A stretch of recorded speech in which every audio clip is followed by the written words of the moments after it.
history of the U.S. attack on Iraq. Absolutely. And there are extraordinary, dangerous parallels here, both to the 2003 invasion of Iraq 8 years ago, also to the 1991 U.S. war against Iraq, where you have more of a parallel of the U.S.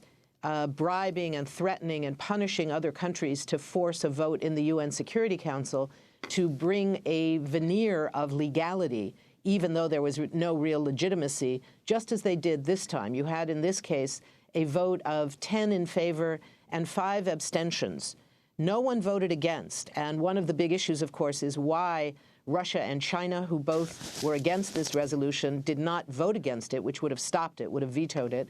Why South Africa voted for it, why Brazil, Germany, and India abstained rather than voting against. There are some very serious questions here about what kind of pressure might have been brought to bear on those governments to arrange that kind of a vote.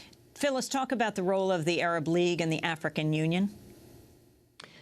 Both of them played a very key role in making this happen. This was an interesting situation, Amy, where, unlike 1991, the U.S. was not initially in favor of establishing a UN-based no-fly zone over Libya. There was a fear among some, particularly in the military in the U.S., that a no-fly zone alone wouldn't be enough, that they wouldn't be able to do their job.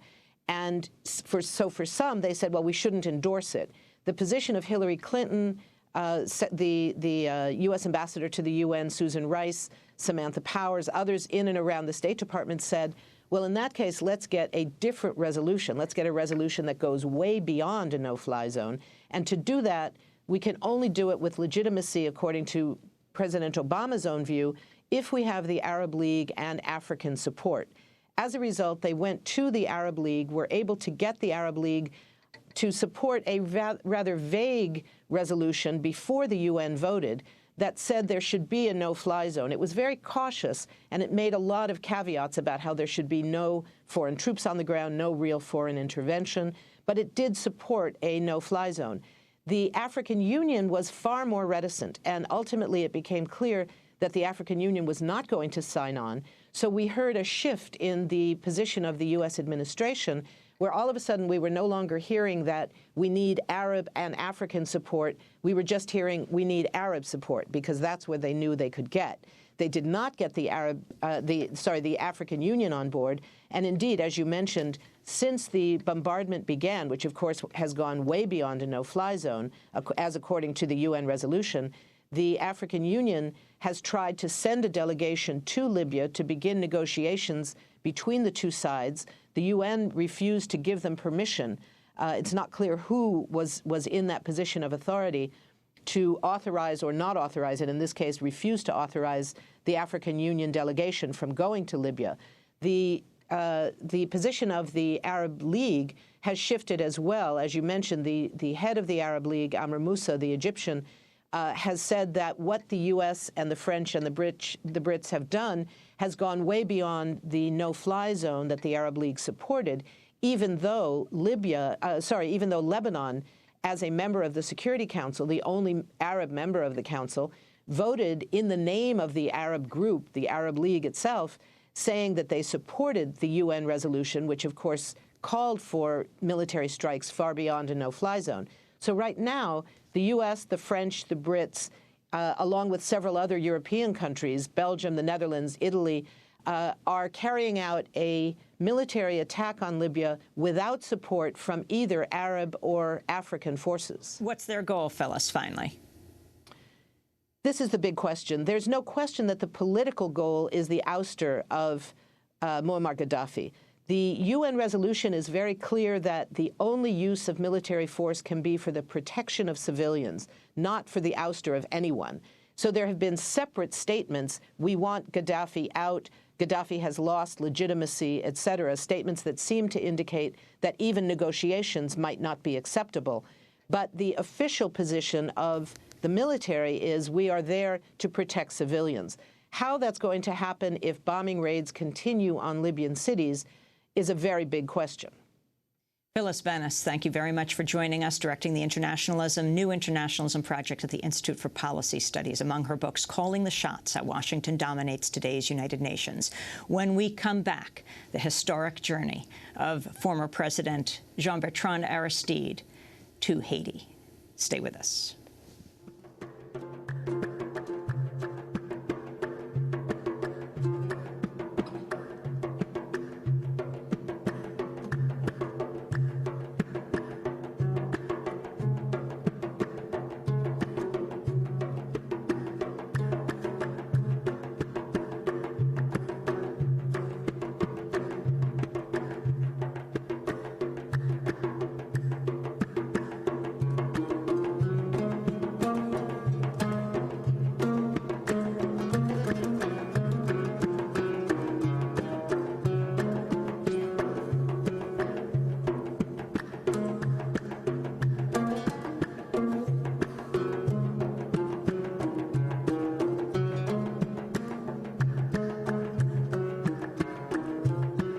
This is Democracy Now!, democracynow.org, The War and Peace Report. I'm Amy Goodman. On Sunday, Haiti held a delayed presidential runoff election between the pop star Michel Martelly and the former First Lady Merlane Manigat. Final results are expected April 16th. 2 days before the election, on Friday, Haiti saw the historic return of the former Haitian President Jean-Bertrand Aristide after 7 years in exile in South Africa. Democracy Now! Was there every step of the way. We begin with Democracy Now!'s Sharif Abdel-Qadoos on the ground in Haiti when Aristide's plane landed. It's March 18th, and today is the day President Aristide is returning to Haiti after 7 years in exile. On our way to the airport here, there were banners that said, Bon retour, President Titi. That's welcome back, President Aristide. We're waiting in line here. He's just flown in from South Africa on a plane with our own Amy Goodman, Danny Glover, and his wife and children. We're walking right now to get on a bus, which is going to take us to the landing strip that Aristide's plane is going to land on.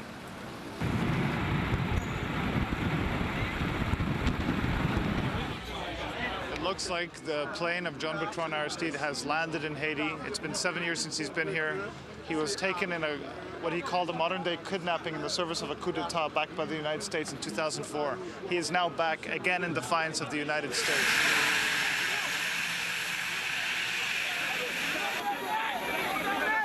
Aristide's plane has landed. The press broke through the barrier and has come waiting at the foot of the plane right now. We're waiting for Jean-Bertrand Aristide to come out of the plane.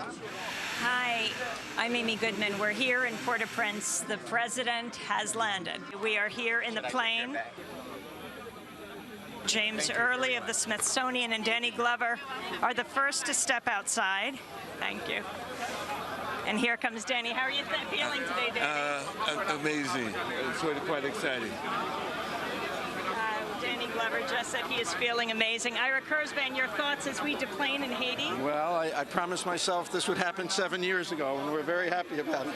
There is a mass crowd here. The Aristides are about to deplane. There's flowers waiting for them.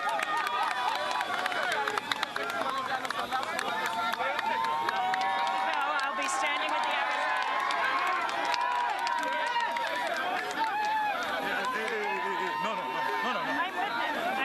with the Aristides. It's mass chaos. Mildred Aristide and the children. Mildred is crying. President Aristide is coming to the nose of the plane. President Aristide is being jostled as all the cameras are here. President Aristide is coming into the diplomatic area. It is a crush of cameras. In 1804, the Haitian Revolution marked the end of slavery. He addresses the crowd. May the Haitian people mark the end of exile and coup d'etat, while peacefully we must move from social exclusion to social inclusion. Once again, thanks from the bottom of our hearts. Aristide goes on to speak in Spanish. He addresses the crowd in several languages. When he speaks in English and says, exclusion is the problem, inclusion is the solution, he doesn't directly reference his party, Famille Lavalas, which was excluded from the election. But when addressing Haitians in Creole, he's more explicit. You are right. If we don't salvage our dignity will be gone. Yes, you are right, because the problem is exclusion, and the solution is inclusion. The exclusion of Famille Lavalas is the exclusion of the majority. The exclusion of the majority means that you are cutting off exactly the branch that we are all sitting on. The problem is exclusion. The solution is inclusion of all Haitians without discrimination, because everybody is a person.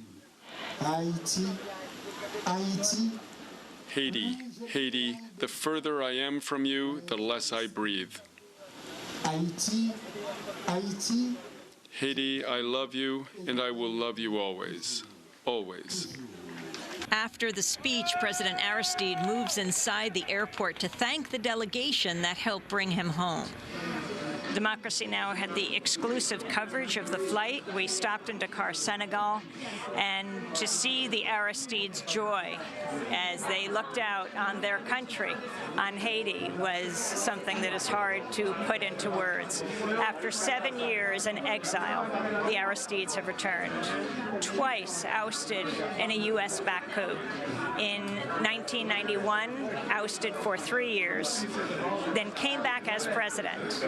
Now in 2004, ousted again in a U.S.-backed coup. The U.S. flew him to the Central African Republic, but then a delegation led by Congressmember Maxine Waters and the Trans-Africa founder Randall Robinson. I covered this delegation.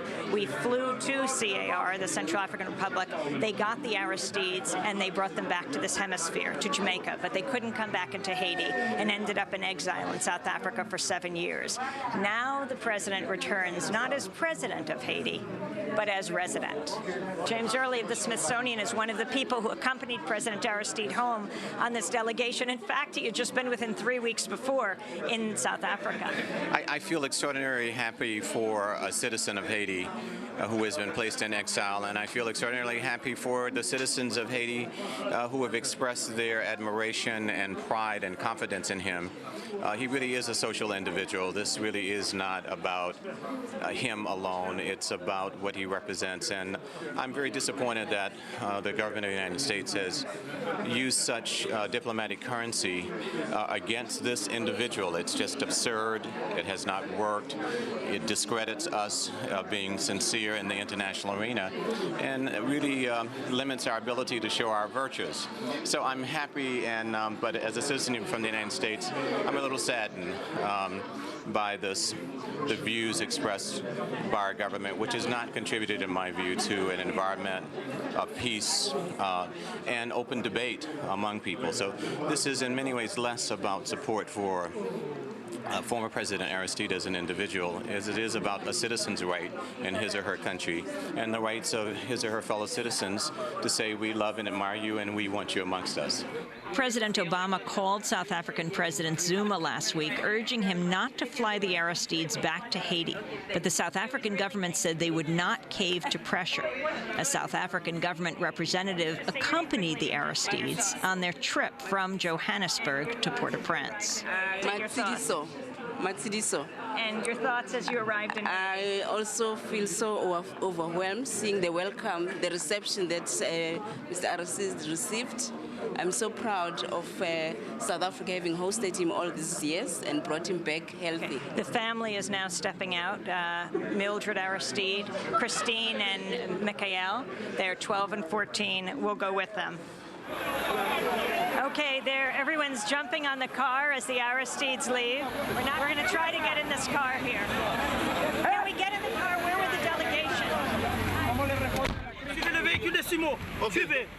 We are now in the van following the Aristides heading home to Tabar, which they haven't seen in 7 years, in 7 years of exile. And there are thousands of people who are running, jogging alongside the vans. They are trying to look in. They are joyous. They are singing. They are chanting.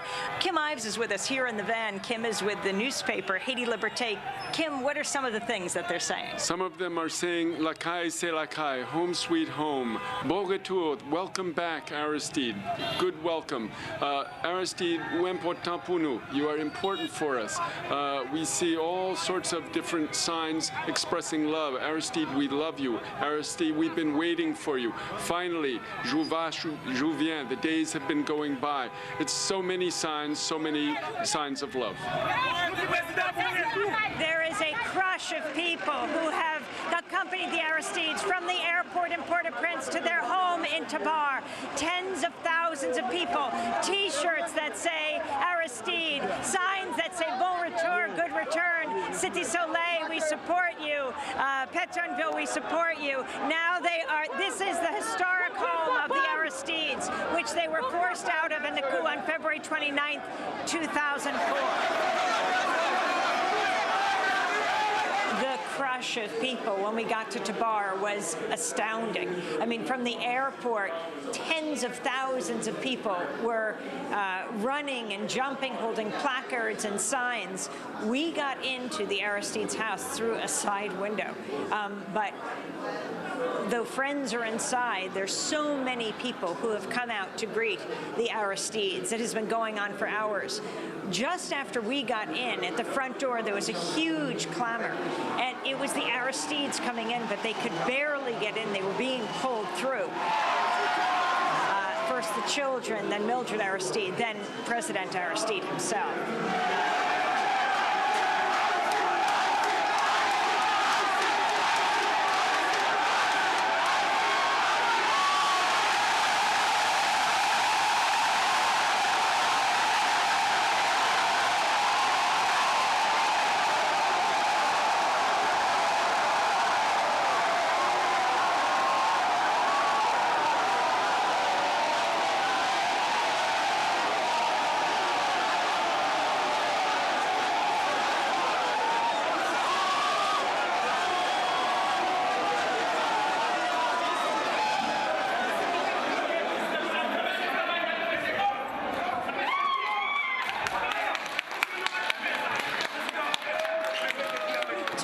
The place where the Aristides lived until February 29th, 2004, when the U.S.-backed coup took place. It was guaranteed their house wouldn't be destroyed. In fact, it was sacked. It was ravaged.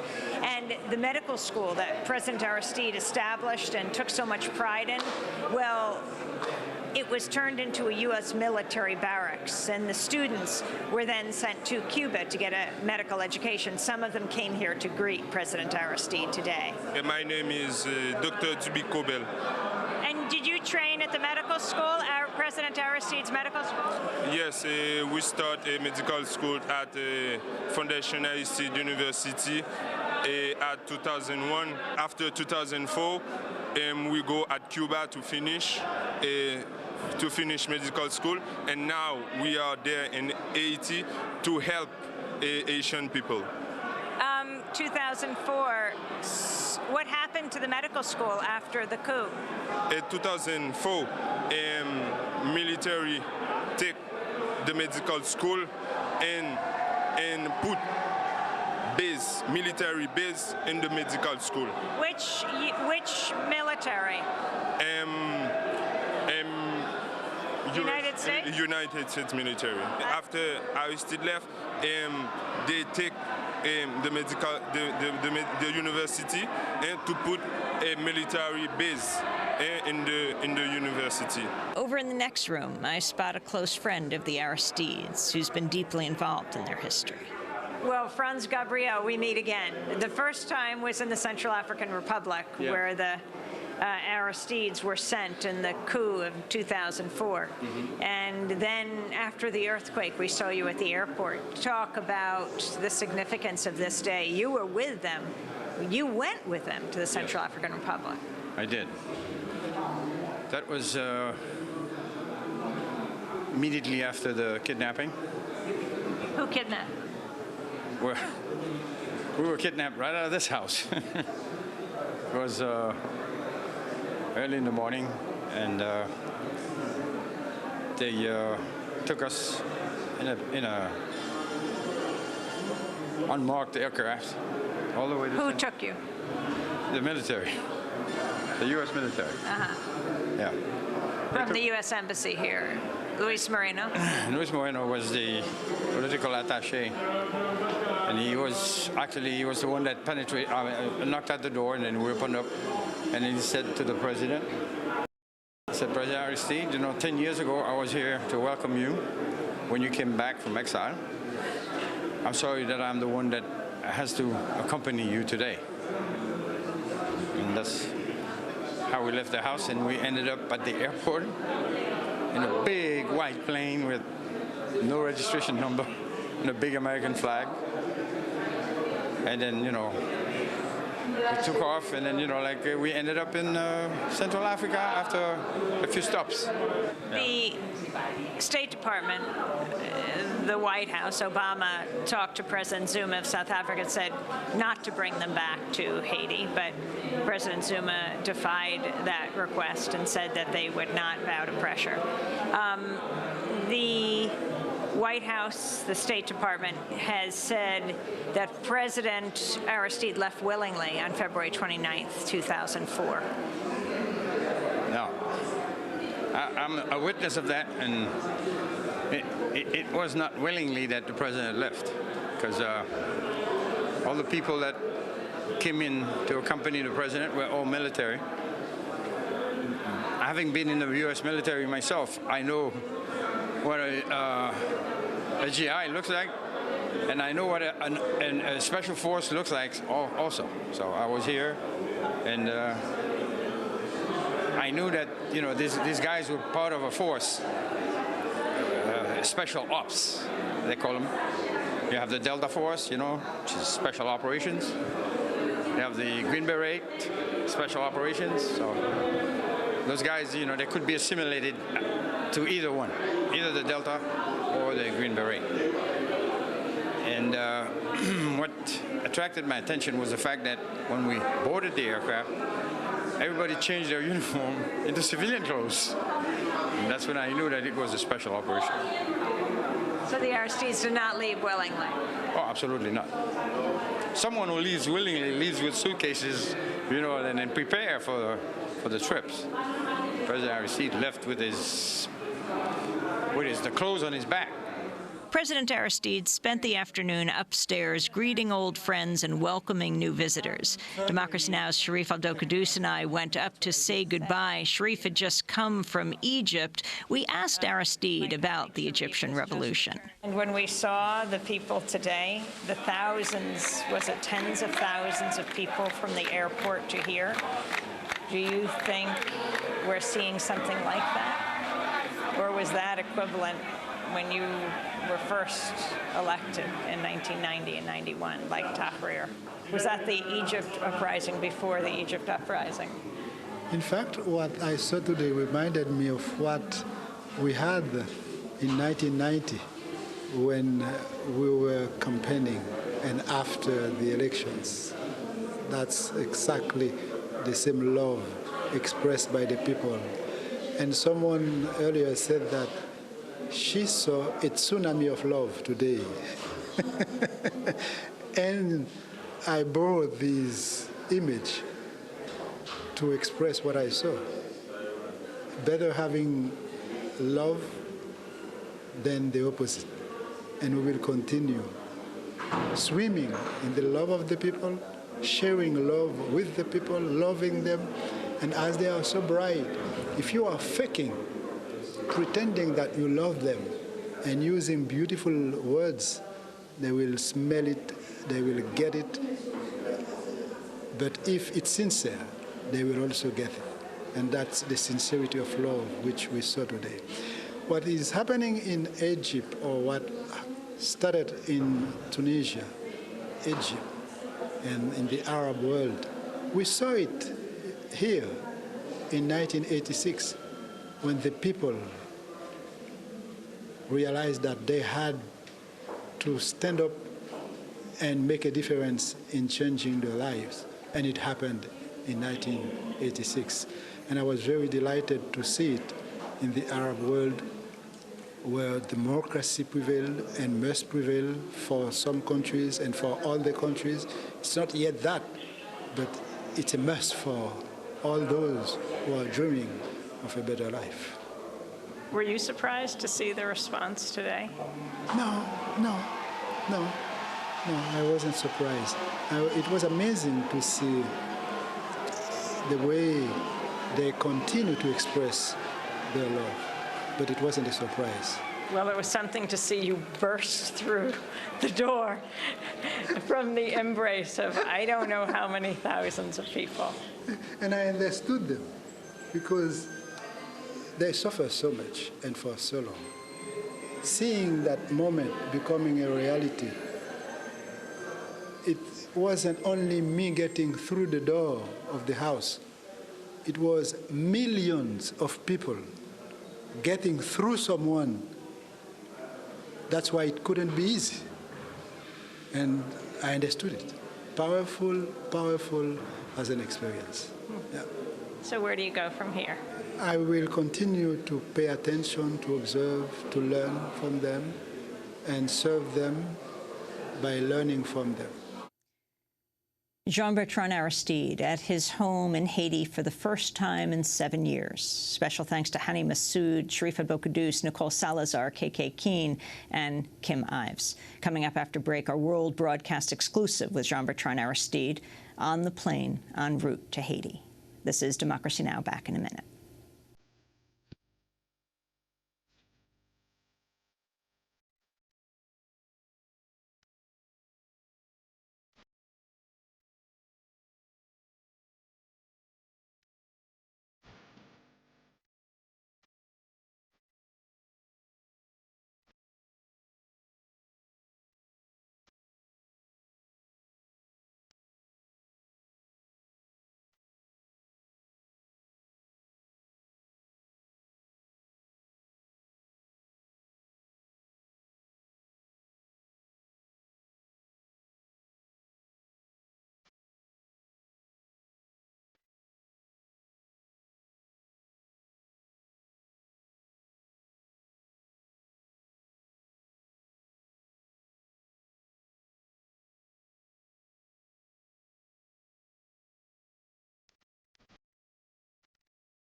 Chardonnay here on Democracy Now!, democracynow.org, The War and Peace Report. I'm Amy Goodman. Jean-Bertrand Aristide and his family were flown by the South African government back to their home in Haiti after 7 years in exile. Earlier last week, just before their journey, President Obama called South African President Zuma to try to prevent the trip. The South African government said they would not bow to pressure. And so the Aristides boarded the flight in Johannesburg that the South African government provided. And on Thursday night, they left for Haiti. In this Democracy Now! Exclusive, I was there on the journey through Dakar, Senegal to refuel, the only reporter on that flight. Today, we bring you the first part of our global broadcast exclusive conversation with the former Haitian president as we flew over the Atlantic, approaching Haiti. President Aristide, it's a historic day for you as we are about to land in Port-au-Prince. You are ending 7 days of exile, 7 years of exile in South Africa. What are your thoughts as we come closer to your country? I'm sure that the Haitian people are celebrating an historic day for themselves, which includes myself.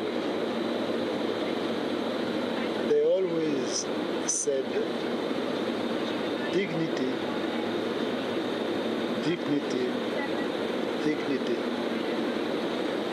This day brings dignity to them, to the country. When we remember the traditions of our forefathers when they were brought from Africa to Haiti, which was slavery, so no freedom, and they fought to have freedom. Today, the celebration of dignity is also a reflection of freedom. Freedom in the mind, in the heart, before we have freedom all over the world. The significance of the bridging of these two countries, Haiti and South Africa. You met with President Nelson Mandela, the former president of South Africa, while you were there? We met several times, and the first time we met was when he came out of prison before the elections took place in 1994. Great man. We met in the US, and then I went to South Africa for his inauguration. From that day to today, he remains a great man, not only for South Africa, for Africa and African descendants, but for everybody, a man of dignity who fought for freedom. Democracy Now! Was in Haiti the last year, and I was also there in 1995 when you returned to Haiti after the first coup, and remember hearing the news that you were going to dissolve the military. There's discussion now of restoring the military. What are your thoughts about that? Well, I can, as I said, from my position as a simple citizen, investing in education, continue to talk about human rights. If you are a police, you respect the rights of the people, and the people respect your rights as well, because you are a human being. With a police force respecting the rights of the Haitian people, once we were moving slowly but surely from misery to dignity, to poverty with dignity. That was a very slow move from misery to poverty with dignity. But if we decide to go back when we had an army of 7,000 soldiers controlling 40% of the national budget, that would mean we are headed back to misery instead of doing something to move from that misery to poverty with dignity. When we remember how many people were killed by the then army, do we want to go back to have the same, moving from the same to worse, when we know that the victims are still suffering? The fathers, mothers, friends were killed, and they still don't have justice. When we teach, when we educate, we focus on human rights, the rights of every single citizen, and we also avoid structures which can violate human rights instead of protecting human rights. The future of Haiti must be linked to the respect of the rights of every single citizen. You were coming back after 7 years of exile that came out of a coup in 2004. I was on the plane with you when the delegation came to the Central African Republic to return you back to the Western Hemisphere. At the time, you described it as a U.S.-backed coup, that you were kidnapped. Can you talk about what happened then, what led to your being ousted and in exile from your country? I think the past 7 years gave an opportunity to everyone to see the truth. And it became obvious what happened, and everyone who wants to know can see the truth. Those who refuse to see it, you cannot oblige them to see it. When you make a mistake, it's a mistake. If you decide to continue making the same mistake, then it's worse. A mistake was made. That was that coup. People who want to make it better must understand that illiterate people are not dumb. The Haitian people are not dumb. The majority of us can be illiterate, but they are bright people, they understand. And we have so many people around the world who also understood what happened. They may not have power to change it, but they know. And what we need now is to put hands together. Haitians, true friends of Haitians all over the world, to help Haiti moving from where we are.